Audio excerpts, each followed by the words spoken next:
بسم اللہ الرحمن الرحیم.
مجالس سید الشہداء ایک عظیم سرمایہ ہے کہ جو پروردگار دو عالم نے ہمیں عنایت فرمائی، اور یقیناً ذکر اہل بیت سے افضل کوئی ذکر نہیں ہے۔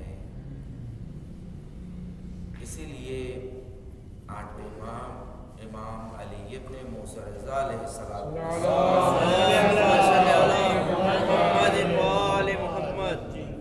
آپ ارشاد فرماتے ہیں کہ رحم اللہ امرأً احیا امرنا، کہ اللہ اس پر رحمتیں نازل کریں کہ جو ہمارے امر کو زندہ کرتا ہے، یعنی اہل بیت کے ذکر کو زندہ رکھیں، اہل بیت کے امر کو زندہ رکھیں۔ اس کے لیے آٹھویں امام نے دعا دی، رحم اللہ امرأً احیا امرنا۔ عزیزان گرامی، اسی ذکر اہل بیت کو جو پروردگار نے مختصر سا ذکر قرآن مجید میں اہل بیت کا جو کیا ہے، کہ جس کے بارے میں خود آٹھویں امام سے روایت ہے کہ جو بھی شخص نماز فجر اور نماز مغربین کے بعد آئے درود کی تلاوت کر کے، جو ہر نماز کے بعد پڑھی جاتی ہے، سورہ احزاب کی آیت نمبر 56 آیت، ان اللہ و ملائکتہ یصلون علی النبی یا ایھا الذین آمنوا صلوا علیہ وسلموا تسلیما۔ اللہم صل علی محمد وآل محمد۔ امام فرماتے ہیں کہ جو شخص بھی اس آیت کی تلاوت کر کے اہل بیت پر درود بھیجتا ہے تو پروردگار دو عالم اس کی 100 حاجتیں پوری فرماتا ہے، 70 حاجتیں دنیاوی اور 30 حاجتیں اخروی آخرت۔ یہ آٹھویں امام نے روایت فرمائی ہے۔ اس لیے کہ آپ دیکھیں ساری دنیا میں مکتب اہل تشیع میں یہ رائج ہے کہ ہم فوری نماز جیسے ہی مکمل ہوتی ہے آٹھ امام کی اس روایت پر عمل کرتے ہیں. آیت درود پڑھی جاتی ہے اور اس کے بعد درود پڑھا جاتا ہے. اب اگرچہ کہ مختلف جگہوں پر مختلف طریقے سے ہوتا ہے، جیسے ایران عراق وغیرہ میں ایسا ہوتا ہے کہ جیسے آیت درود پڑھتے ہیں وہ لوگ 3 مرتبہ درود بھیجتے ہیں. ہمارے پاس ایسا طریقہ ہے کہ اس پہ روایت بھی ہے کہ لبیک اللہم لبیک اللہم صلی علی محمد پڑھا جائے. اس پر بھی ایک روایت ہے اس طرح پڑھا جائے. تو اس طریقے سے ہمارے پاس رائج ہے. مگر مختصر یہ کہ تاکید یہی ہے کہ آیت درود پڑھنے کے بعد درود کو پڑھا جائے تو اسے یہ ثواب ملے گا، اسے یہ ثواب مل جاتا ہے آیت درود کے بعد. تو دیکھ 100 حاجتیں کس قدر اہمیت ہے، یعنی کہ ذکر اہل بیت میں کتنی طاقت ہے کہ انسان فقط اتنا سا عمل کرے اللہ اسے 100 حاجتیں دیتا ہے. کیوں؟ کیونکہ اس ذکر میں اس قدر اثر ہے کہ شاید ہم اسے شمار نہ کر سکے. ہم یہ ہمارے گمان میں بھی نہ آ سکے کہ مثلا کیوں اللہ نے مثلا اتنا اثر رکھا اس میں. یہ اللہ جانتا ہے یا ان کے ذکر میں کتنا اثر ہے. یہ اس کا ثواب ہے، اجر ہے کہ آیت پڑھنے کے بعد. ایک سوال کیا گیا تھا کہ اگر انسان نیت کے دوران اگر نماز کے لیے آتا ہے اور وہ نیت مثلا جو امام جماعت کی نیت کے بنا، جیسے امام جماعت جو نماز پڑھ رہے ہیں وہ تمام چیزوں پر وہ اکتفا کرے، یہ امام جماعت کی نیت. جیسے معمولاً ہم زیارت میں ٹھہر جاتے ہیں، جب زیارت پڑھی جاتی ہے تو ہم کوئی نیت نہیں کرتے ہیں، نیت یہاں پر نہیں کی جاتی ہے. کوئی ایک شخص زیارت پڑھتا ہے، ہم اس کے پیچھے کھڑے ہو جاتے ہیں، وہ زیارت پڑھتا ہے. تو کیا نماز میں بھی ایسا کیا جا سکتا ہے کہ امام جماعت کی نیت پر ہی اکتفا کریں اور فقط آپ آئے آ کے نماز میں اللہ اکبر کھڑے ہو جائیں؟ تو یہاں پر کہا گیا نہیں، یہاں پر ہر شخص کو اپنی نیت علیحدہ کرنا ہے کہ وہ کون سی نماز پڑھ رہا ہے، اس کے لیے پڑھ رہا ہے. یہ مشخص ہے. نیت یعنی جو آپ عمل کر رہے ہیں وہ آپ پر واضح ہو کہ میں مثلا نماز ظہر پڑھ رہا ہوں جماعت کے ساتھ اس پیش امام کے حاضر کے پیچھے، یہ آپ کے ذہن میں ہو. اگرچہ کہ نیت کا زبان پر لانا ضروری نہیں، زبان سے کہنا ضروری نہیں ہے کہ ایک ایک لفظ اب زبان سے تلفظ کریں. اس لیے بعض لوگ یہ اعتراض کرتے ہیں کہ بعض لوگ جماعت میں بہت تاخیر کرتے ہیں تکبیر کہنے کے لیے. لوگ پیچھے منتظر ہوتے ہیں کہ ان کے بعد لوگ تکبیر کہیں، اس لیے کہ ضروری ہے کہ تسلسل برقرار رہے. مخصوصاً پہلے صف کے لیے پہلی صف پر فوری تکبیر کہنا ضروری ہے تاکہ پہلی صف جب کہے گی تو پھر دوسری صف سے تسلسل برقرار ہوگا نماز کا. اگر پہلے صف میں ہی اگر انسان نیت کے لیے ٹھہر جائے اور اس کے بعد جو ہے وہ پورا دل میں دہرا رہے ہیں کہ ایک لفظ دہرا رہے ہیں، اس کے بعد پھر آپ اللہ اکبر نہیں، پہلے سے آپ نیت آپ پہلے سے کر لیں. امام جماعت سے پہلے نیت کرنے میں کوئی حرج نہیں ہے. ہاں امام جماعت سے پہلے آپ تکبیر نہیں کہہ سکتے.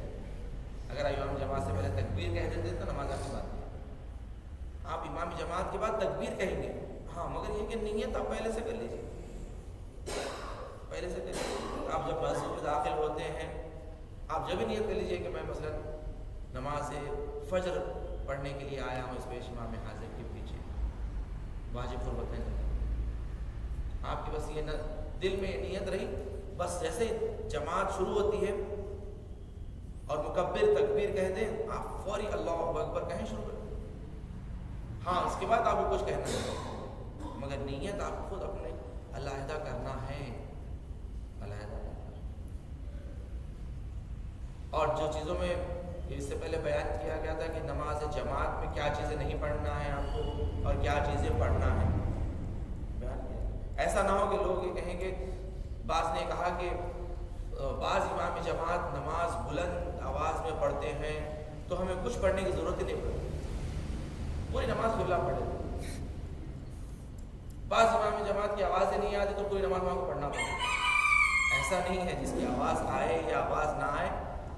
آپ کو ایک چیز بتا دی گئی کہ جو چیزیں آپ کو نہیں پڑھنا ہے وہ ہے فقط پہلی اور دوسری رکعت میں سورے، چاہے نماز ظہر ہے چاہے نماز مغرب ہے فجر، فقط آپ کو پہلی دوسری رکعت کے سورے نہیں پڑھنا ہے. آپ کو فقط خاموش ٹھہر جانا ہے، نیت سننا ہے، سورے سننا ہے. باقی کے تمام چیزیں ہمیں پڑھنا ہے. ذکر رکوع، ذکر سجود، تشہد، سلام، دعائے قنوت، تمام تکبیرات مستحب جتنے بھی ہیں وہ بھی آپ کو پڑھنا ہے. اگرچہ آہستہ پڑھنا ہے، زور سے نہیں، تاکہ دوسروں کو آواز نہ جائے، امام جماعت تک آپ کی آواز نہ جائے. آہستہ آپ اپنا پڑھیں گے. ہاں فقط جو سورے ہیں آپ کو نہیں پڑھنا ہے. تو نیت بھی آپ کو یہاں پر کرنا ہے، نیت بھی آپ کو کرنا ہے. ذالک گرامی 8واں فرماتے ہیں ابن شبیب ان کنت باقیا، اے شبیب کے فرزند اگر تم رونا چاہو، گریہ کرنا چاہو، کہ کبھی تمہارا دل چاہے کہ گریہ کریں، روئیں، اس لیے کہ رونا فطرت ہے. رونا انسان کے دل کے نرم ہونے کی علامت ہے کہ انسان کا گریہ کرنا. انسان روتا ہے، حتیٰ لیکن جانور میں بھی گریہ ہوتا ہے. جانور بھی روتا ہے کہ جب کبھی اس پر کوئی مصیبت آ جاتی ہے یا کبھی اس کا دل تڑپتا ہے. یہ انسان میں بھی اثر ہے. انسان بھی جب کوئی مصیبت آتی ہے یا اس کا دل تڑپتا ہے تو وہ گریہ کرتا ہے، روتا ہے. 8ویں امام نے فرمایا یا ابن شبیب ان کنت باقیا فابکی علی جدی الحسین، کہ اگر تم رونا چاہو میرے جد حسین پر گریہ کرو. اس لیے کہ فقط اگر رویا جائے تو ہمارے جد حسین پر رویا جائے. اس لیے کہ ہمارے جد حسین کو ایسے ذبح کیا گیا جیسے کسی گوسفند کو ذبح کر دیا جاتا.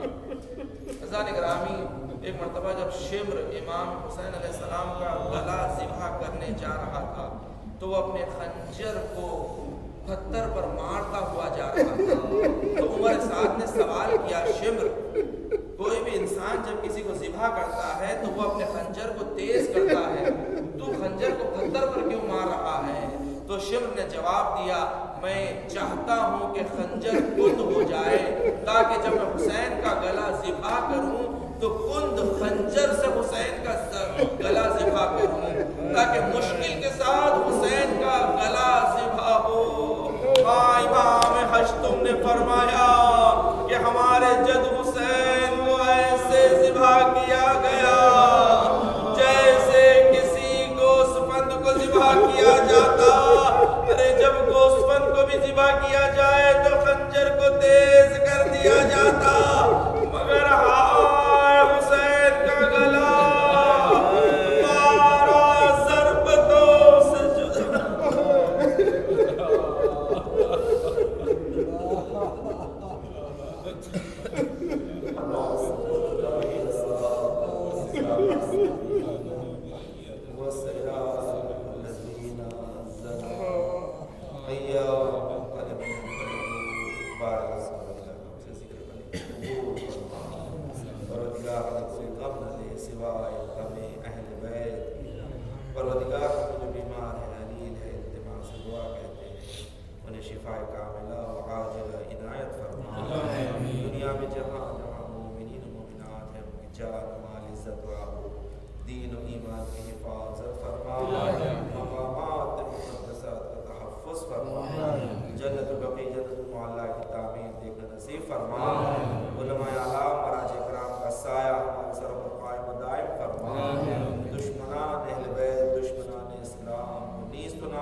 جملہ مرحومین مومن مومنات بالخصوص یہاں پر حاضرین کے تمام مرحومین